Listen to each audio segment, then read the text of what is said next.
No. 2020. Wow. Yeah.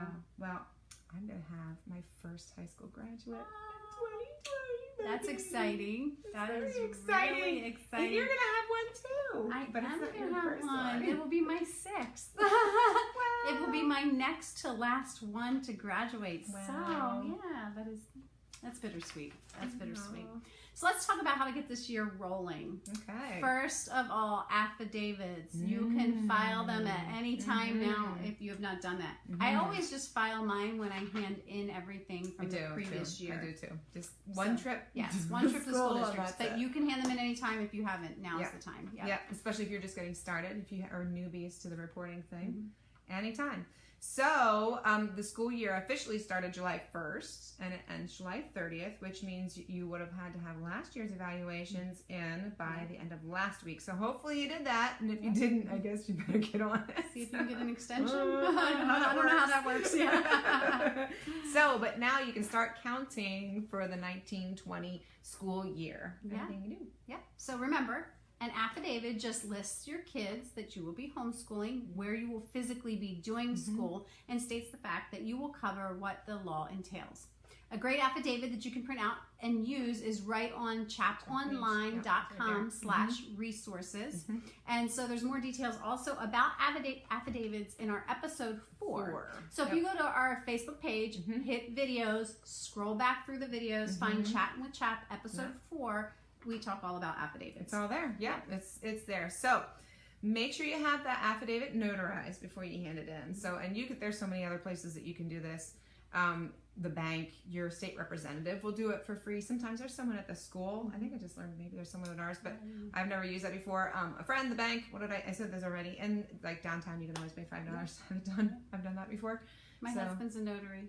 He notarizes a lot of our friends, but he But cannot not notarize mine. I paid $5 downtown. It's really no big deal. Yeah, and don't forget your objectives. We covered those details in episode 5 of Chattin with CHAP, so you can just look for that.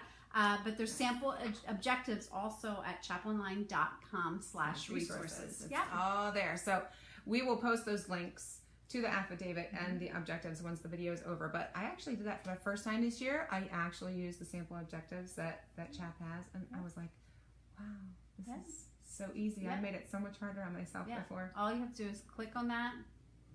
I just copy and paste the information. and pasted it, made it a little bigger, wrote the child's name in, printed it, and then did another one for the next child, and that was that. So that's awesome. So there you go. Handy. And once you've done all that, this is a great time to just get started with your school year, because tomorrow is Independence Day, 4th of July. I didn't get the start memo. ears. I forgot to tell her. I guess I should have done that. So yeah. Okay, so knock out that U.S. history right off the bat, and you can definitely get some PE in if you're playing in the pool or backgammon or volleyball or whatever it is that you do in your croquet. Yeah, croquet, bocce, backyard. There you go. And home ec or kitchen science with all the food prep for the picnics you'll be going to and the food you'll be eating. Or leadership, doing games. So very cool. Yeah, that's what I think we're good. I think we're okay. We'll go fast because we're running out of battery. So anyway, there's so many things you can count, but it's especially important to teach that history part. So our wonderful God-led and God-filled history, it's being lost. It's being lost to our young people. They're not being taught about it in school, in public schools, and they're not being taught about how filled with His providence it is. It's because of God that this country exists. Yeah. And sadly, this is true. You know, our country would not exist without God's hand in providence. And we simply wouldn't exist without Him. Be sure to teach your children this about the miracle of the beginnings of our country. Make sure they know. Yes.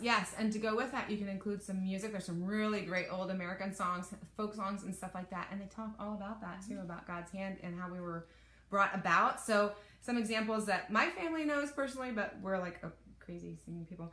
But God Bless America, of course, everybody knows that one, but This Is My Country's a great one. This Land Is Your Land.